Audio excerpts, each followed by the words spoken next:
Hey, what's going on, y'all? It's a little sunny. Let's see if that's better.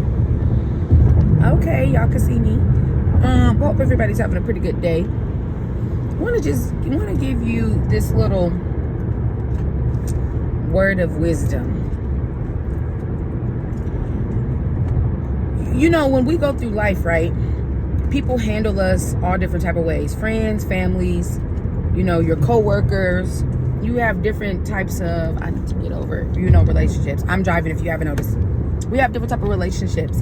But you know, I have seen this a lot where we have this saying, I'm going to use this saying as an example, where we have this saying where it's like, you know, blood is thicker than water. Or you have this saying where, you know, that's your family. You only got one this, you only have one that, or, you know, no matter what, at the end of the day, it's still your family. Family gonna always be there for you, etc., etc., etc.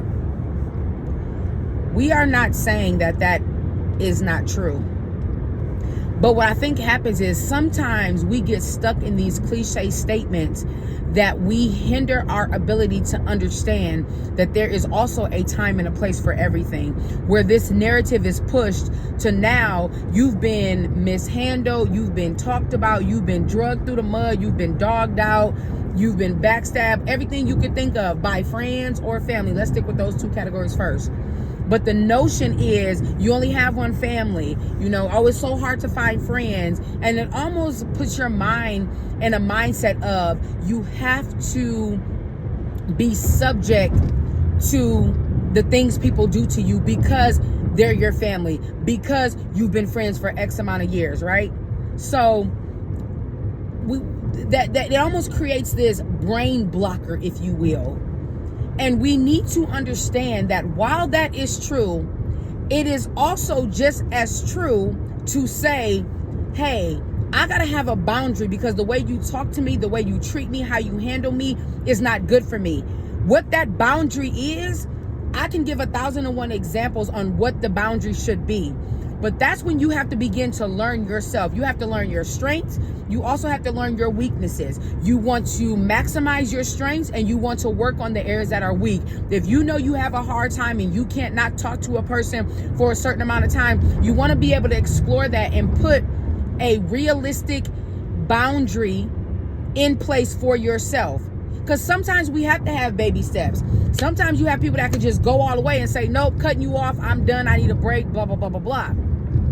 But then sometimes people are like, no, you know, I really can't do that. So you may start out with, you know, going the day, going half the day, going a couple of hours, maybe not responding right away, maybe taking a second to during a conversation, or if you see a text message, maybe you take a moment to digest and don't just respond right away. You have to know the type of boundaries that you need to be able to put in place based on what works for you. Here's why I say you have to have a boundary on what works for you.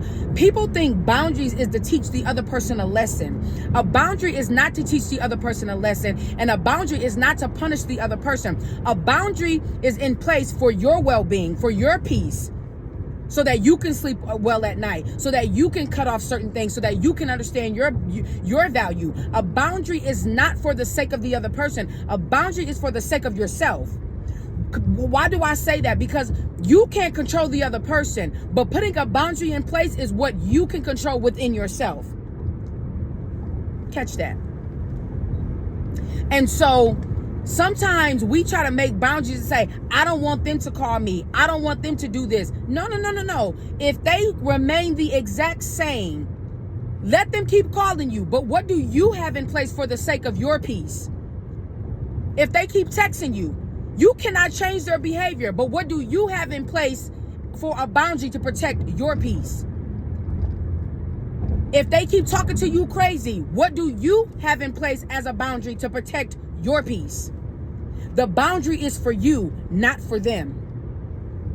And so sometimes I think we get caught up because we try to set boundaries based on another person's character, and that's not what a boundary is for. We try to set a boundary based on another person's actions, and that's not what a boundary is for. A boundary is something that you can control.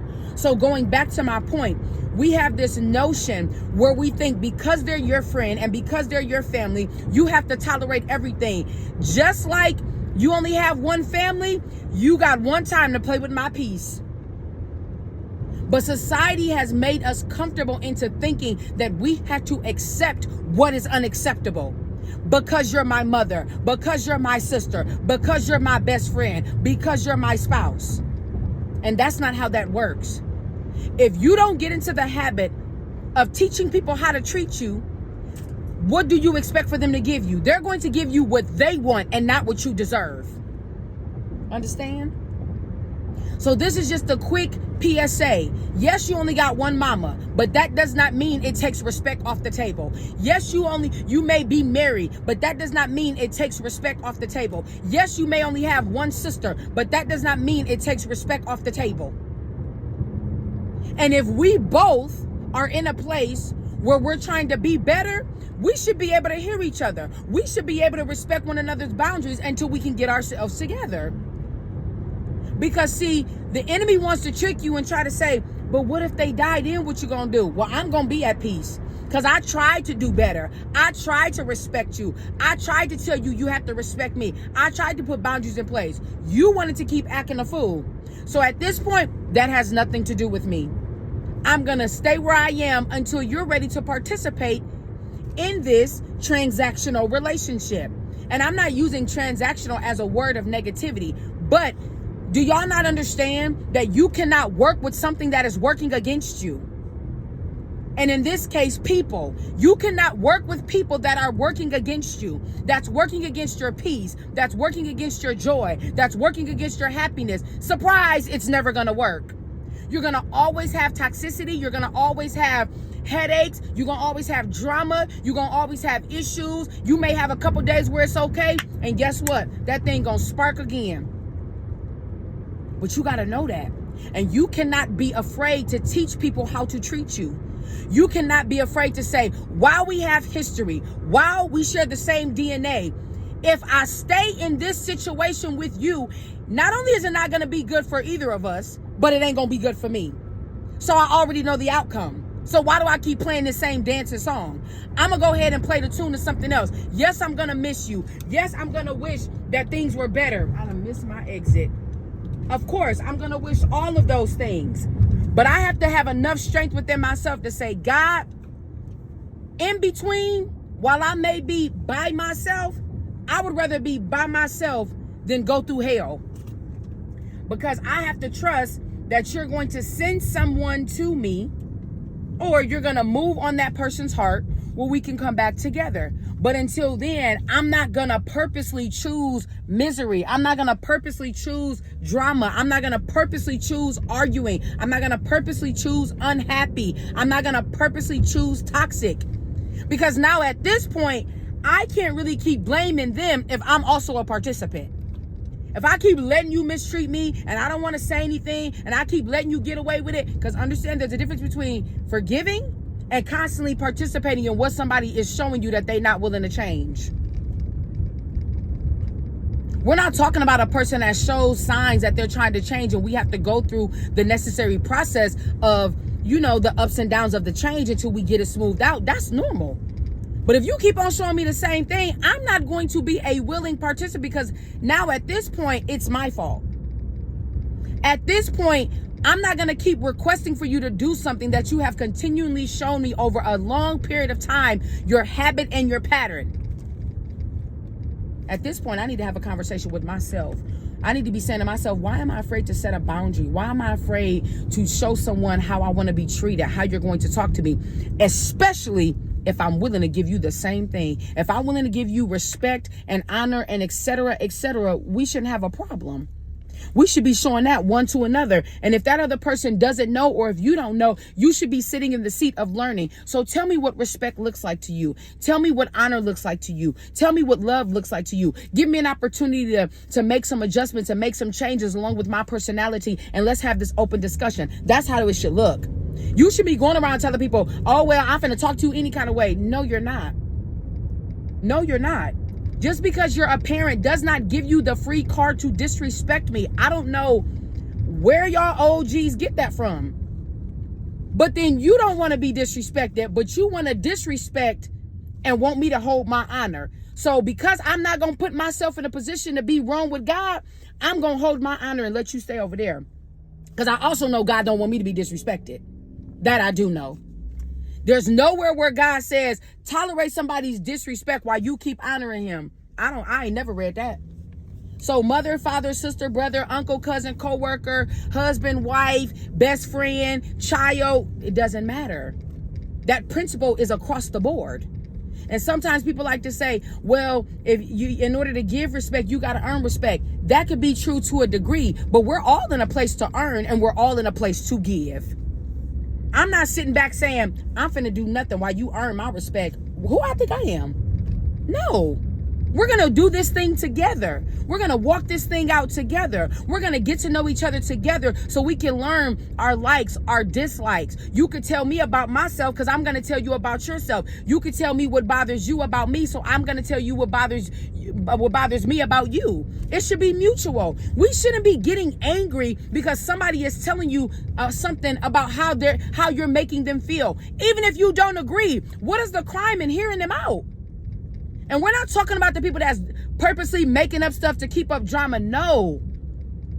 I want somebody to tell me, this is how you made me feel, so that I can either clarify or validate and then apologize.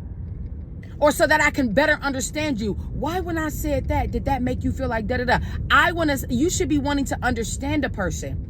Again, this is not for the people that pretend like they want to hear you out so they can manipulate, they can gaslight, they can do all this. No. We're not talking about those people. It should be receptive and reciprocated on both ends. And watch this. It doesn't mean it's going to happen at all times. That's okay. There's going to be times where I make mistakes and I mess up. And there's going to be times where you make mistakes and mess up. There's going to be times where we make mistakes and mess up together. But what is your posture after that? What is your language towards me? What is your demeanor towards me? What is your actions towards me? That's what I'm paying attention to. I'm not looking for anybody to be perfect because it's impossible. But I'm looking at your effort and I'm taking things into consideration. If you going through the loss of a job, if you having some, financial issues, if you lost a loved one, I know I have to be patient because I know how that could be when I'm going through something. We typically take it out on the people that are closest to us, but we should start to know those that are among us. And for those that are taking advantage of your kindness while you're trying to be patient, we need to have a conversation. Did I say conversation or conversation? We need to have a conversation. Because you're not just going to keep using your downfall and your mishap and your trial and tribulation and what you went through as a kid and your trust issues. You're not going to keep using that as an excuse to abuse me. Because I shouldn't have to do that to you. There's going to be times where those things come up. But at some point, we have to take accountability of the things that we deal with and the things that we go through and not make it a habit to take it out on other people, especially if that person is being patient with you. I love y'all. We'll talk soon.